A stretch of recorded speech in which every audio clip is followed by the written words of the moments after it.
कल के रिजल्ट के बारे में कुछ कहिए। मैं बहुत कुछ उसके विषय में कह चुका हूँ। न्याय के सबसे बड़े देवता जो मनुष्य की सारे प्रकार के जीवन के कौतुकों के बाद न्याय करता है, मैं उसी के दरबार में खड़ा हुआ हूँ। तो जब सुप्रीम कोर्ट से भी बड़े कोर्ट में बैठे हूँ तो छोटे कोर्ट को टिप्पणी नहीं करनी चाहिए। नमस्कार, प्रभात खबर में आपका स्वागत है। मैं हूं आपके साथ राजकमल। देखिए, दिल्ली विधानसभा चुनाव के नतीजे सामने आ गए हैं। बीजेपी को प्रचंड जीत मिली है तो वहीं आम आदमी पार्टी को करारी हार का सामना करना पड़ा है। लेकिन देखिए, इस बीच कुमार विश्वास, जो कि हिंदी के काफ़ी अच्छे लेखक हैं, काफ़ी अच्छे सुप्रसिद्ध कवि हैं, वो काफ़ी अपनी बयान को लेकर सुर्खियों में हैं। वो लगातार अरविंद केजरीवाल पर हमला बोल रहे हैं। आपको मालूम है कि कुमार विश्वास अरविंद केजरीवाल के पुराने साथी भी रह चुके हैं, लेकिन उनकी हार के बाद वो लगातार हमला बोल रहे हैं। आज वो देवघर के बाबा धाम में पहुंचे हैं और वहां पहुंच करके पूजा अर्चना करने के बाद क्या कुछ कह रहे हैं, आप खुद सुनिए। नगरी में आया है, कोई खास वजह या बाबा की सिर्फ दर्शन या कल का खुशी का इजहार है? बाबा के दर्शन से बड़ी विशेष कोई वजह किसी विश्व में किसी के पास क्या हो सकती है। तो बाबा का आशीर्वाद मुझ पर सदा से है और मेरी आस्था उनमें सदैव दृढ़ है। मैं इस क्षेत्र से कभी भी गुजरा, मैं दुमका गया, मैं कहीं भी गया, एक काम मैंने सबसे पहले किया कि मैं बाबा के दर्शन के लिए उपस्थित हुआ। तो कल जब मैं पहुंचा धनबाद चिटाही धाम, तो ये था कि यहाँ से रांची से फ्लाइट पकड़ेंगे, कहाँ से पकड़ें। तो दोपहर को ही मन में प्रेरणा हुई कि बाबा के चरणों में एक बार शीश झुकाएं, और आज अद्भुत रूप से आनंद की अनुभूति हुई। बाबा धाम में बाबा की पूजा अर्चना की, अभिषेक किया और भक्तों के साथ संवाद किया। ये मेरे पुण्य जन्मों का फल है, मेरे पूर्वजों के कृतार्थ हैं, जिनके कारण आज हम सब कवि जो यहाँ पर पहुंचे और बाबा की अभ्यर्थना की। कल के रिजल्ट के बारे में कुछ कहिए। मैं बहुत कुछ उसके विषय में कह चुका हूँ। न्याय के सबसे बड़े देवता जो मनुष्य की सारे प्रकार के जीवन के कौतुकों के बाद न्याय करता है, मैं उसी के दरबार में खड़ा हुआ हूँ। तो जब सुप्रीम कोर्ट से भी बड़े कोर्ट में बैठे हूँ तो छोटे कोर्ट को टिप्पणी नहीं करनी चाहिए। तो आपने कुमार विश्वास को सुना, उन्होंने कैसे कहा कि भगवान सबका न्याय करते हैं। इसके साथ ही हम आपको कुमार विश्वास का वो पुराना बयान भी सुनवाना चाहेंगे जिसमें उन्होंने अरविंद केजरीवाल पर जमकर निशाना साधा था, कई आरोप भी लगाए थे। आप वो बयान भी सुनिए। सबसे पहले तो भारतीय जनता पार्टी के लोगों को जीत मिली है, उन्हें बधाई, और आशा करता हूं कि जो जनादेश दिल्ली की जनता ने उन्हें दिया है उसकी वो प्रतिपूर्ति करेंगे।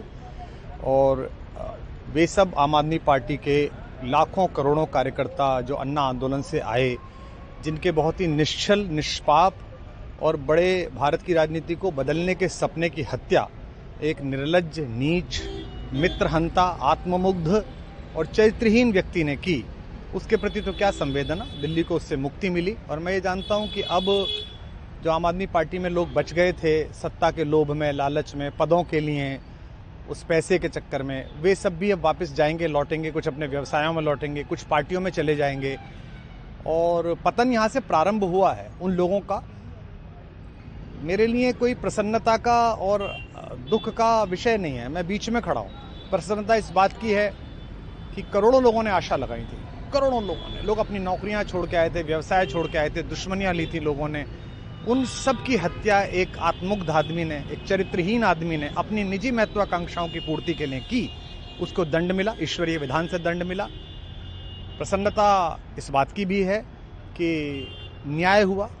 आज जब कहना नहीं चाहिए, लेकिन आज टीवी पर जब जंगपुरा का निर्णय आया और सामने दिखाई दिया कि मनीष हार गया, तो सदा तटस्थ रहने वाली और राजनीति से विरत रहने वाली मेरी पत्नी जो है, उसकी आंख में आंसू आ गए, वो रोने लगी। क्योंकि उसी से उसने ये कहा था कि अभी तो है ताकत, और उसने कहा था भैया ताकत सदा तो नहीं रहती। तो ये अहंकार आशा करता हूँ अगले लोग नहीं करेंगे, जो बाकी दल है वो नहीं करेंगे, इससे सबक लेंगे। और दिल्ली के नागरिकों को मैं अच्छे शासन के लिए बधाई देता हूँ। अब भारतीय जनता पार्टी अपने नेतृत्व में सरकार बनाकर दिल्ली के जो दुख थे पिछले 10 वर्ष के, उन्हें दूर करे।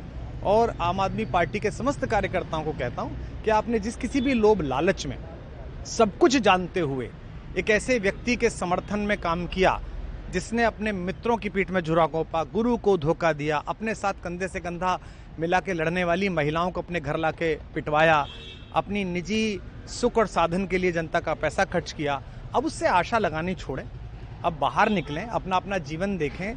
मुझे राघवेंद्र सरकार राम की कृपा मिली, जिनका ये घर है, जिनकी कृपा से मैं यहाँ खड़ा हूँ। मुझ पर कृष्ण कृपा हुई कि मैं इस निर्लज्ज सर्कस से बाहर आ सका। मैं उन सब से भी अच्छे भविष्य की कामना करता हूं कि वो कोई गंदगी ना फैलाएं कहीं भी, वो लौट जाएं अपने शिविरों में।